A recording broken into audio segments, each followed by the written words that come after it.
توحو وح عقيدة آمين سيه ما بجران توحو وطن كان إن الدنيا إلهي لما أملو آمين سيه من دعا رجلا بالكفر أو قال عدو الله وليس كذلك إلا حار عليه. والله ديجيس وكو حلال والله ديجيس وكو حلال أو هدد عاوشر مبوي أدشو والله جنة كوجلسا. وعلى من علامات الخوارج خوارج علامات كالوجه قانوي أرجع. بسم الله الرحمن الرحيم. الحمد لله رب العالمين وأشهد أن لا إله إلا الله وحده ربي لا شريك له وأشهد أن محمدا عبده ورسوله أما بعد. إلهي باب مهد سبحانه وتعالى الله نقدر قدر المسلمين وتوحيدك إلهي سبحانه وتعالى غرسن نبينا عليه الصلاة والسلام إنه نبي محمد يهي والنبي حقه أو يهي يعني الله نوافجيه رمينتي سايا مهد إسكاله انت كده يقول على دقيقتها ينسو آدم waxaan jeclaystay inaan uga faa'iideysto barnaamij maalmahan dambe social media aada u heystay oo aada uga socday kaasoo hadalhayntiisuna ay aada u fara badneeday wax kalena ma aha ee waxa weeye dad ducaad sheeganaya oo markii ay soo fadhiistaanba xamdalada ku bilaabanayo alxamdulillahi ku furfuranaya haddana u dhaqmaaya si qaab daran maaya si ducaada aan looga baran iyo culummada iyo akhyaarta saan looga baran u dhaqmaaya raggaas waxaan rabaa inaan daqiiqadahan ina soo food leh ama nagu soo food leh aan u naseexeeyo oo aan u khayr miiro sawaabka iyo meesha arrinka uu ka jirana insha allahu tacaala aan u tilmaamo wixii karankayga raggu waa rag dhalinyaro ah waa rag ducaad sheeganaya waa rag raba diinta ilaahay inay ka hadlaan haddana qaab munaasab ah oo wanaagsan oo culummada looga bartay uma hadlayaan qaab ka duwan qaababkii culummada looga bartay ayay u dhaqmayaan u hadlaan waxyaabaha ay soo kordhiyeen oo ay social media la yimideen waxaa ka mid ah takfiiru mucayan qof mucayan ah amba shaksi cayntiisa la yaqaan inay gaalaysiiyaan oo ay dhahaan heblaayo waa gaalowday maxaa yeelay shaydaanka iyo caabuda hebel iyo hebelna way gaaloobeeno waxay ku gaaloobeen ayaguna shaydaanka ay caabudaan ama ou yidhaahdo mid kale hebel waa baadari amba hebel wuxuu aaminsan yahay adduunka in lala maamulo ilaahay subxaanahu wa tacaala ayuu aaminsan yahay hadallada noocaasa dhihitaanka la dhahaayo afka ka dhihitaankeeda aaday u fududahay laakiin miisaaniyadda ay ximbaarsan tahay iyo culeyska ay keeni karto aada ay u weynyahay raggan dhalinyarada ah ayaa social media ay ka cusub yihiin social mediana waxaa ku jira rag ducaada dadka xaqa u sheega dacwadana meel fiican soo gaarsiiyey ilaa yowmuna haadaana xaqa sheegitaankiisa in ka quusan oo sii wada culumadaasu aada ay u dadaaleen jazaahum allahu khayran ilaahay subxaanahu wa tacaala waxaan uga baryaynaa miisaankooda xasanaadka inuu u saaro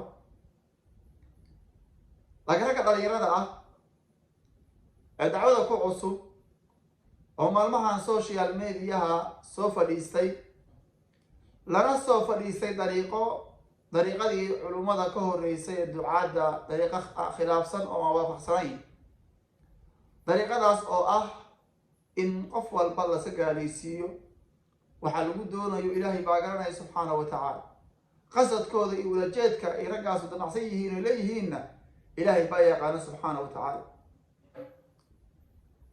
laakiin qasad fiican ma aha wax fiican iyo wax khayra ma aha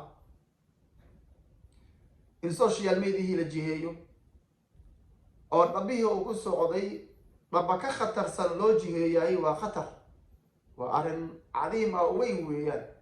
waana arrin mudan culummadu inay ka digaan ay ka hadlaan waxyaabaha social media beriyaha kusoo kordhay. walaalayaal, gaalaysiintu dadka la gaalaysiiyay waa arrin dhibaato badan oo khatar badan wey. waa arrin culummada waaweyn ay ka gaabsanayaan. waa arrin mudan inaad iska fiiriso oo aadan ku degdegin. ilaahina subxaana watacaala qur-aanka ugu hadlay, nabiga calayhi salaatu wasalaam sunnada ugu hadlay. allah wuxuu dhahay subxaana wa tacaala: walaa taquluu liman alqaa ilaykum assalaama lasta mu'mina. hadhihina qof idin salaamay oo salaamta xaggiina usoo tuuray hadhihina lasta mu'mina, mu'min ma tihid hadhihina. qof idin salaamay oo assalaamu calaykum idin yidhi gaal baa tahay oo mu'min ma tihid hadhihina. alla ilahi subxana wa tacaala aayaddaas nusuulkeeda waxaa weeye rag saxaabada ka mid ah ayaa siriyo loo diray. ayagoo meel socday waxay arkeen nin ari wato, xayn ariya wata. markaasay waxay yidhaahdeen ninkii baa salaamay oo assalaamu calaykum buu yidhi. markii uu salaamay ayay waxay yidhaahdeen salaamtaanu daacad ka ma aha, ninkan waa gaal, salaamtaan inuu ku badbaado doonaya, waa ku gambanaya, saa darteed hala dilo, xoolaan hala qaniimaysto. rag fara fudud baa helayo ninkii waa la dilay, xoolihiina qaniimay naqdeen waa la qaatay. arrinkii nabiga ayuu gaaray calayhi salaatu wasalaam. allahna wuxuu soo dejiyey aayadda: walaa taquluu liman alqaa ilaykum assalaama lasta mu'mina. qof idin salaamay oo salaamta xaggiina usoo tuuray hadhihina lasta mu'mina, mu'min ma tihid hadhihina. arrinka marka in lagu degdego oo lagu fududaado waa arrin khatar ah wey. culummadu marka baabkaas ayuu ka hadlay, waxay yidhaahdeen, alimaam alqurdubi ayaan ugu horreysiina raximahullah, wuxuu leeyahay: ana baaba atakfiiri baabun khadiirun aqdama calayhi kahiiru min annaasi fasaqaduu watawaqafa fiihi alfuxuulu fasalimuu walaa nacdilu bisalaamati shay-a. wuxuu leeyahay baabka gaalaysiinta dadka muslimiinta ah in la gaalaysiiyo baabka ah waa baab khatar ah oo khatartiisii wata. waxaa ku degdegay oo ku fududaaday arrinkaa in fara badan oo dadka ka mid ah markaasay ku halaagsameen ay ku daateen. waxaa ka joogsaday oo iska ilaaliyey dadka caqliga iyo dhugta u saaxiibka ah, waa iska dhowreen arrinkaas, waa iska ilaaliyeen, markaasay fasalimuu badbaadeen oo nabad galeen. walaa nacdilu bisalaamati shay-a. badbaadada waxaan u dhigayno oo aan la mid dhigayno ma jirto. u fiirso, baabka marka gaalaysiintu waa baab khatar ah. in fara badan oo dadka muslimiinta ah ka mid a ayaa ku degdegeen arrinkaas, wayna ku halaagsameen, way ku baaba-een. dadka caqliga iyo dhugta iyo cilmiga iyo deganaanta iyo xasiloonida u saaxiibka ahna arrinkaas way iska dhowreen oo way iska ilaaliyaan, markaasay badbaadeen. maxay ku badbaadeen? deganaanta iyo xasilaanta inta xasilan yihiin ayay ku badbaadeen. marka in la badbaado wax loo dhigaayo ma lahan wey. wax ka wanaagsan inaad badbaado adduunkaaga iyo aakhiradaada, wax ka wanaagsan ma lahan wey. sidoo kale alimaamu shawkani raximahullah wuxuu leeyahy asaga: iclam ana alxukma cala arajuli lmuslim bikhuruujihi min diini lislaami wa dukhuulihi fi lkufri laa yanbagii limuslimin yu'minu billahi walyawmi alaakhir an yuqadima calayhi ila biburhaanin awdax min ashamsi annahaar. fainahu qad habata fi alaxaadiisi asaxiixati almarwiyati min طariiqi jamaacati min asaxaaba ana man qaala liakhiihi ya kaafir faqad baa'a biha axaduhuma. haakada fi saxiixi albukhaari wa fi lafdin aakhar fi saxiixayn wagayrihima man dacaa rajula bilkufri aw qaala caduwa allahi walaysa kadalika ilaa xaara calayh ay rajaca.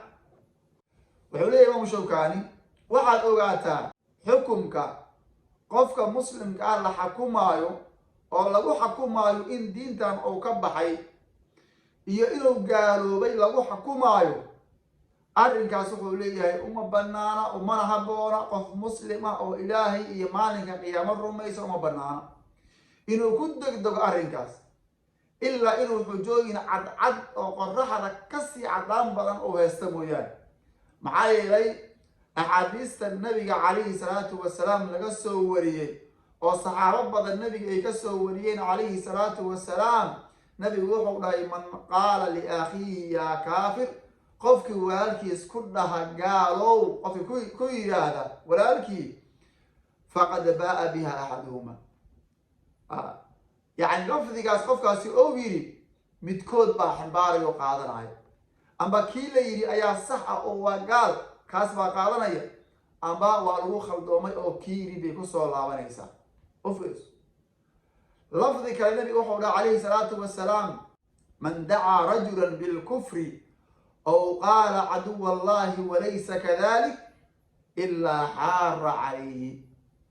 nabigu wuxuu leeyahy calayhi salaatu wasalaam qofkii nin ugu yeedha gaalow qofkii yidhaahda amba cadowgii ilaahayow yidhaahda, qofkaasuna uusan sidaa ahayn, uusan gaal ahayn, cadowga ilaahayna uusan ahaynin, kelimadaas ou yidhi qofkii dhaha ayay ku soo laabanaysaa.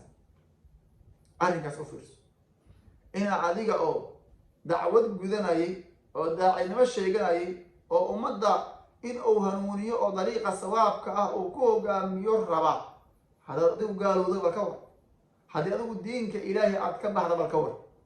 marka fududaysiga la fududaysanayo arrin khatara wey, waana min calaamaati alkhawaarij, khawaarijta calaamaadka lagu yaqaano wey arrinkaas.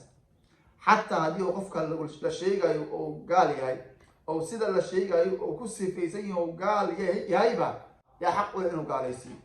waxaa xaq u leh dadka culummada ah ee waaweyn ee raasikhiinta ah oo cilmiga uu biyo dhigay, kuwaas ayaa xaq u leh inay xakumaan qofkaas. adiga maskiin baa tahay, arday bilaawa ama daaci bilaawa ayaa tahay, xaq uma lihid, xaqaagana ma aha in qof muslima adigu aada gaalaysiiso. qof hebel baa shaydaan caabuday, ilaahay baan ku dhaatay, qof hebel naaru galaya, ama qofkii dilaa janno galaya. arrinkaas arrin cajiiba, waa arrin lala yaabo, waa arrin mucjizo ah weeyaan, waa arrin qalbiga yani marataya taabanayo, waa arrin qalbiga gubaayo wey, waa arrin mudan marka in laga hadlo, dadka xaqa la fahamsiiyo, loona dhimriyo, loona sabro weeyaan. adiga qofkaan xoog kuma lihid, qasabna kuma lihid diinta soo gelitaankeeda. innaka laa tahdii man axbabta walaakina allah yahdii man yashaa.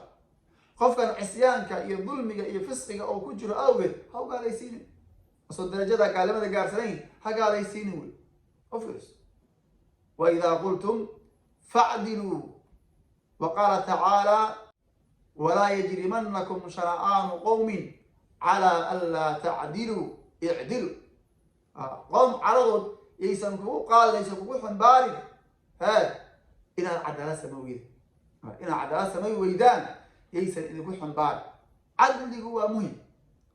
qofkan dhidkaaga ah haddii kaa soo horjeeda mukhaalifkaaga ah, haddii aad la hadlayso cadliga ahlu sunnuhu in laga taga ma qaban, waa in cadliga aada laasimtaa, waa inaad sabartaa, waa inaad dulqaadataa. hada billahi tawfiiq. assalaamu calaykum waraxmat ullahi wabarakaatu.